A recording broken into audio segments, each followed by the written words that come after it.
तो आज की क्लास में हम लोग जो है सर्वसमीका और समीकरण के बारे में समझेंगे। सर्वसमीका और समीकरण।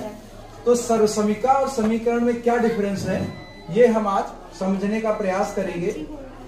समीकरण चर के सभी मानों के लिए बराबर नहीं होता है और सर्वसमीका चर के सभी मानों के लिए उसका मान बराबर होता है।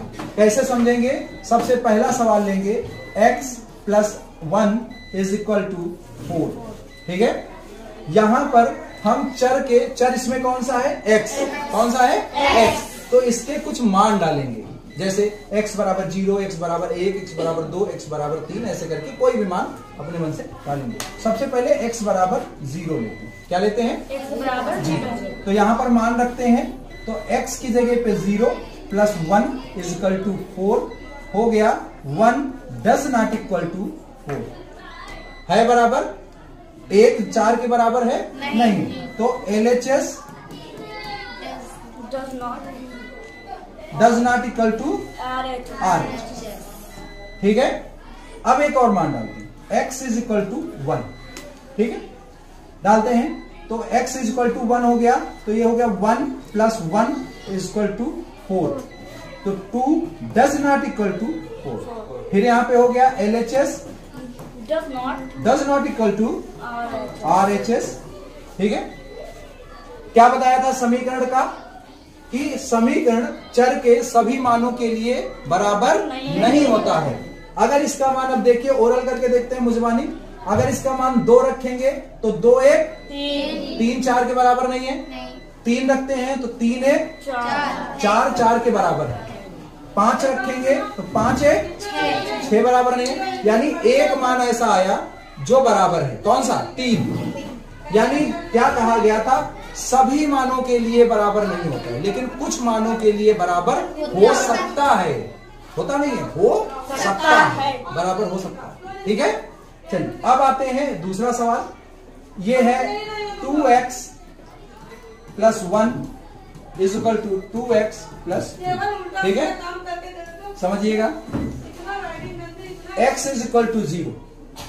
ठीक, 2 into 0 plus 1 is equal to 2 into 0 plus 2।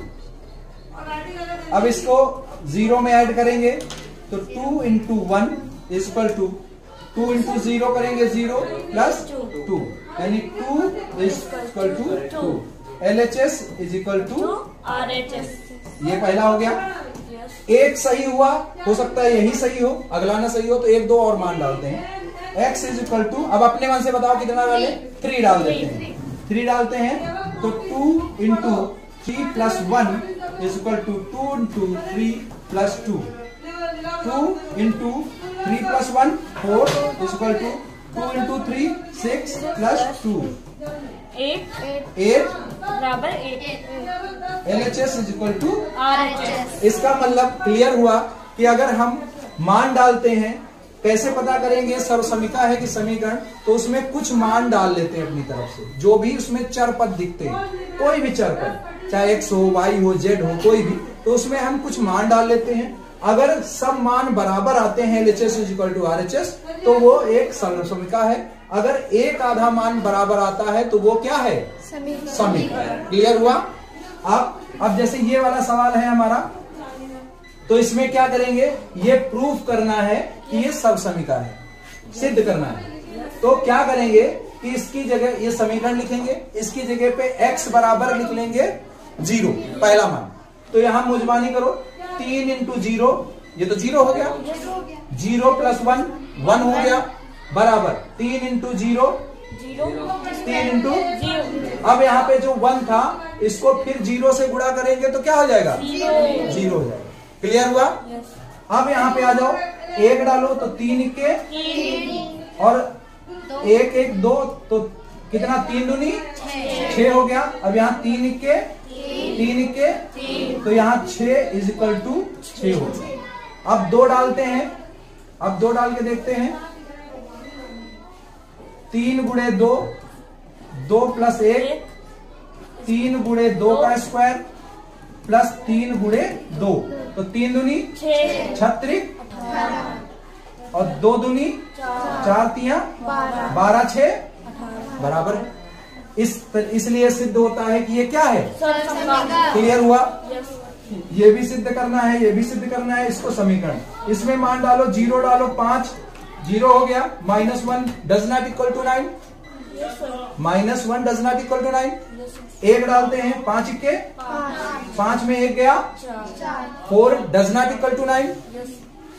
2 डालते हैं, 5 दूनी 10 में 1 गया, 9 इक्वल टू 9, लेकिन एक ही सिद्ध हुआ ना। अगला डालते हैं, 3 पचे 15 में 1 गया, तो 14 डज नॉट इक्वल टू 9, यानी एक ही मान तो बराबर हुआ केवल। तो ये क्या है, समीकरण। ठीक है, क्लियर हुआ। फिर से एक बार समझते हैं। समीकरण चर के कुछ मानों के लिए बराबर होता है। समीकरण चर के कुछ मानों के लिए बराबर होता है, लेकिन सर्वसमीका चर के सभी मानों के लिए बराबर होता है। समझ आया, समझ आया, लगा लीजिए।